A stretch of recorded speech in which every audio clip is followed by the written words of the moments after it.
Welcome to day 3 of the climb. In 1952, the year before Edmund Hillary would reach the peak of Everest, a Swiss expedition made their heroic attempt to become the first climbers to the top of Everest. However, their oxygen tanks were depleted too early, and the treacherous obstacles ahead of them stopped them just 150 meters short of the summit. As they descended in failure, they knew the British team was scheduled to climb the following year, and they had likely missed their chance to become the first team to the top of Everest. Sure enough, Edmund Hillary and Tenzing Norgay did succeed the following year. In the last 300 feet to the summit, Hillary had to face the hardest obstacle. This is where the climber becomes trapped in a large crack between snow and rock. On the right of the crack, you risk falling 10,000 feet, and on the left of that crack, you risk an 8,000-foot drop.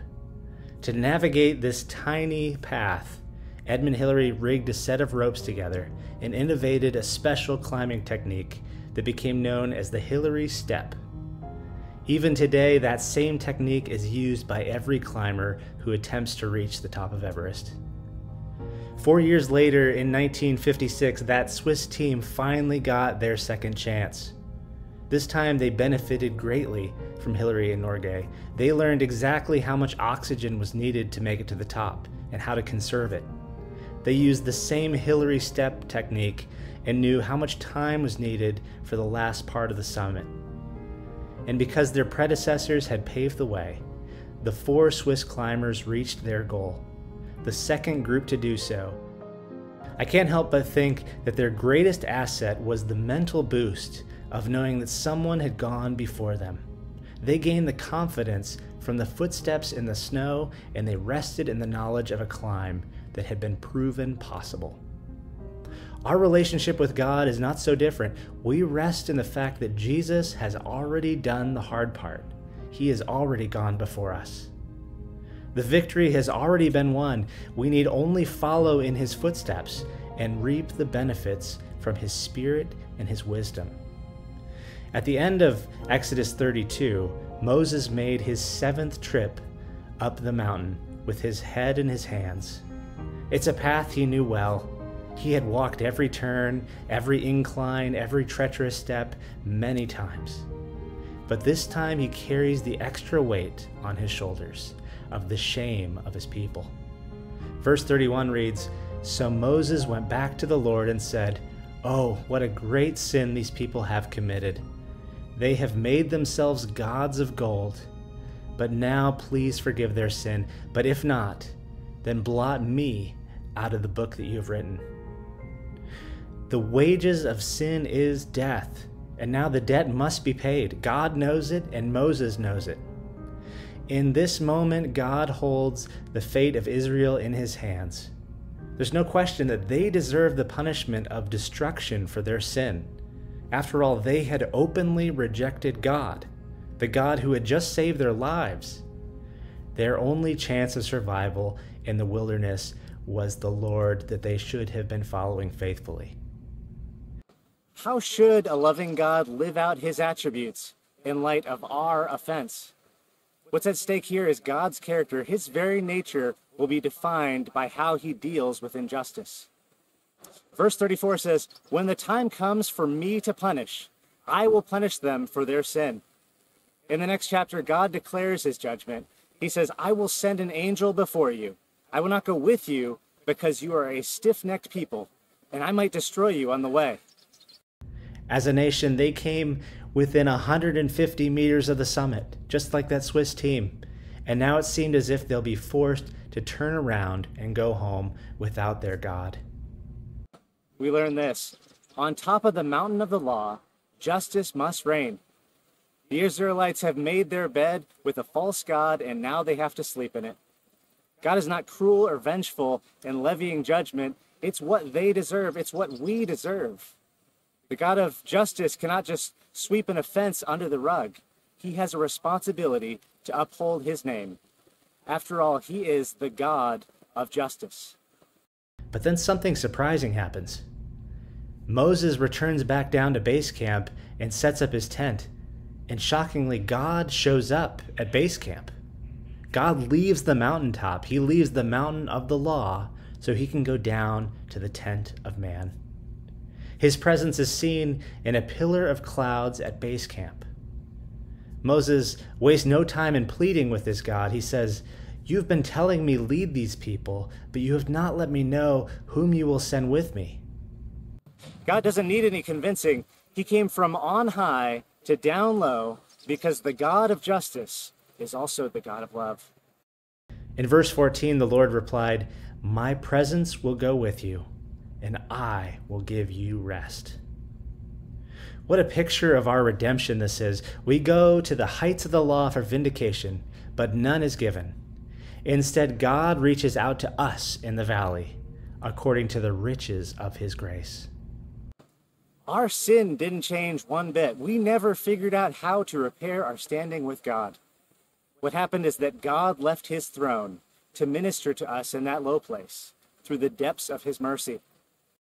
Every Christmas we celebrate Jesus for coming down from heaven to a manger. He went from up high to down low to enter our story and to give us rest. Man doesn't stand a chance on top of that mountain, but God makes a way to bridge the impossible distance between us. If you read Exodus 33 and are baffled by God's mercy, then you're reading it right. Because in a short span of verses, God makes a dramatic shift in his tone from impending punishment to total rest. We don't get very much explanation of why we're worthy of it. The truth is that we're not worthy of it. The most shocking thing about this whole transaction is that Moses doesn't seem the least bit surprised. He just spent 40 days in the presence of God. Moses witnessed the character of God in an up-close and personal way for 6 straight weeks. And the God he knew on the mountaintop must have been consistent with who he knew at base camp. The truth is this: the more we come to know God, the more aware we become of God's complete and consistent righteousness. God's loving grace works in perfect harmony with his justice.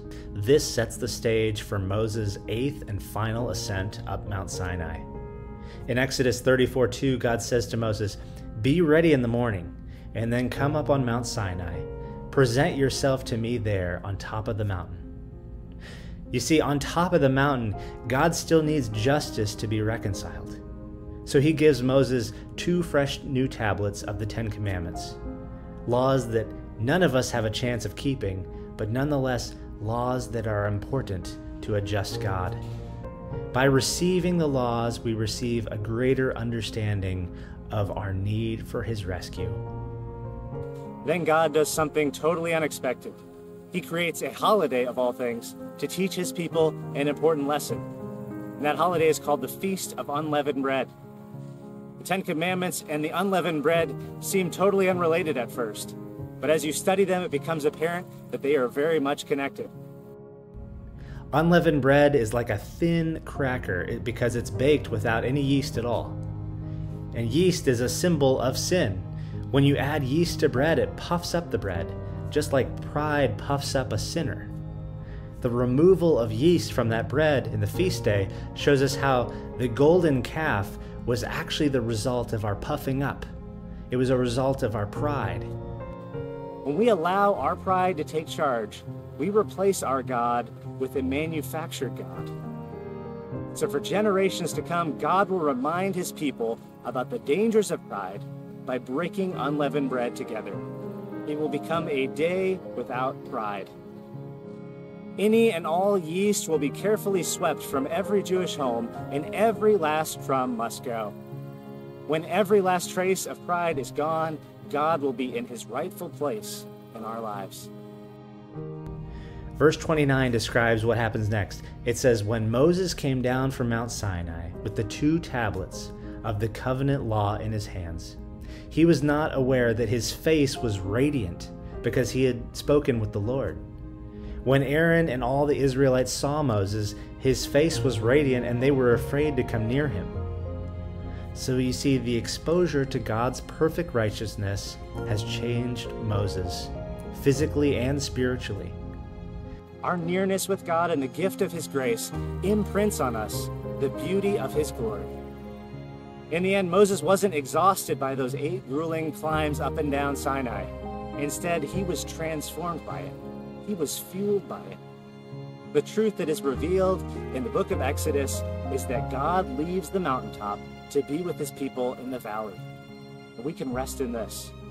While we were yet sinners, Christ died for us. He didn't just die for us, he also lived for us. In the wilderness, God will walk in front of them in a pillar of cloud. He dwelled with them in a tabernacle, and in the fullness of time, he would live among us and teach us his ways. In the shadow of Sinai, the name above all names brought himself low so that we could receive his graciousness and know his rest.